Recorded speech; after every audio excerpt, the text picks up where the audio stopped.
Well, those of us in the independent film community are certainly living in unprecedented times. Now, there is, though, I think, an interesting opportunity coming up. There's no doubt that cinemas are going to remain closed for quite some time, and that distributors are going to be holding off releases for a very long time, unless for smaller films they're just going pure digital with them. But the interesting thing is that when you think about it, you're going to have cinemas opening up in different regions first, and some of them possibly in more rural regions and places like New York, California, the major markets, later than others. And so, especially when it comes to independent film distribution, the distributors sort of rely on those markets and rarely go that much further than them. So you're going to have a situation at some point, probably where you have a lot of cinemas in some of these more rural states, and also in particular secondary theaters that show films amongst other kinds of content, that are going to be struggling to book films because distributors are still holding off.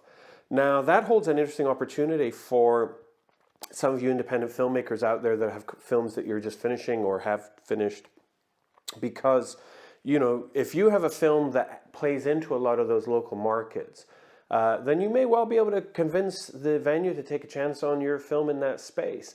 And the classic example of this for me is my last feature film, Neither Wolf Nor Dog, which ended up having the longest first-run theatrical release of any movie in the United States in over a decade. And I self-distributed it into well over 200 full-run cinemas and about 600 cinemas and other venues once we brought in special events and all that sort of thing. But it played to an extraordinary number of venues in certain regions where it was the stronghold of this film. The film was shot in South Dakota, and it was from a Minnesota Book Award-winning novel. And for example, in Minnesota, we played about 37 venues, including when we were in Minneapolis, we had the highest first week admissions of any film in the U.S. that week. We beat the film with the top screen average in the entire United States that week. You know, we end up with 3,500 admissions within that one cinema. And so we've been in a situation of, in terms of full-run cinemas, we've been in about 120 just between Minnesota, South Dakota, Wyoming, Montana, Oregon, and Washington. And you're not going to find anything from the likes of Fox Searchlight or Sony Picture Classics in anywhere near that many cinemas in those states. And we did extraordinary numbers in some. We were in 11 weeks in one cinema in Washington State, for example.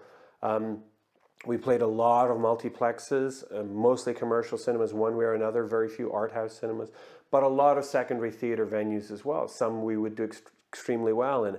In a small town in Minnesota, for example, we had, it was about 450 admissions from like a Tuesday night and a Wednesday afternoon last year, and we were scheduled to do that again this year, and it was postponed because of COVID. And we'd already pre-sold maybe 350 tickets at that point. And, you know, so you do have films that play that way. I know some other people's films that have that capacity. So if you have a film that's set around those areas, you know, you really have an opportunity here. And, you know, the question is making sure you go in with the right lead time, that you have your physical elements ready, that you have a media strategy ready, that, you know, it takes a lot of work reaching out to theaters, that sort of thing. A lot of this is going to be tackled in depth in the Ultimate Indie Film Masterclass that I've got a Kickstarter running on at the moment, which is going to be probably 10, 15 hours at least of a masterclass for independent cinema. Because my release, you know, this is the first time out the gate as a filmmaker releasing my own film theatrically. And when I was starting out, probably if people said the likes of Kino Lorber or IFC would have been a distributor I'd be very lucky to be with, because they're pretty much the two most prolific indie film distributors I know of in the States. In the time I was in cinemas, they released 161 films between them, and I outperformed 147 of them. So, you know, less than 10% of their films did better. And, you know, they've got an entire team, expertise, that sort of thing, but they don't have this appeal to regional audiences.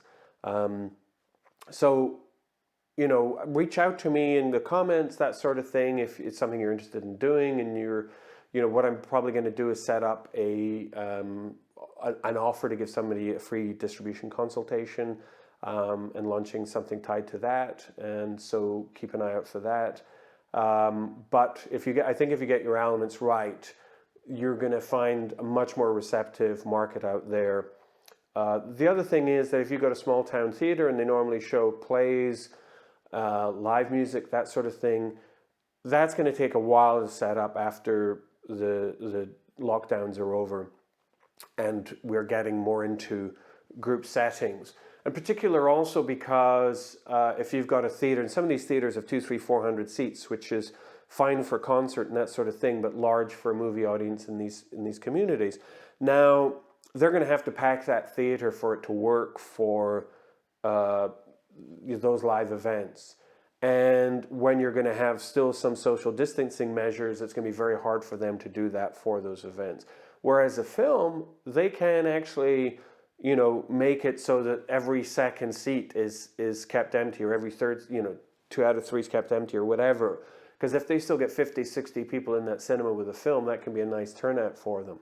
And also to book, if they suddenly go, okay, we need something in 2 weeks, there's not going to be a live act, there's not going to be a play that are going to be able to get set up in time. But boy, they can book a film. They just need your copy and a bit of promotion, and they've got something to go with.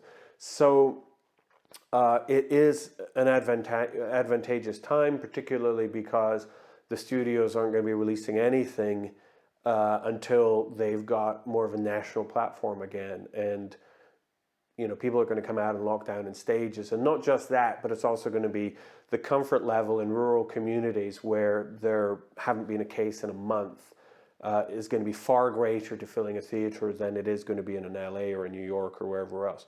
So, really interesting times and, really tragic times. But, as independent filmmakers, we still have to figure out our solutions. So I hope that's useful thoughts for some folks, and be really interested in your comments.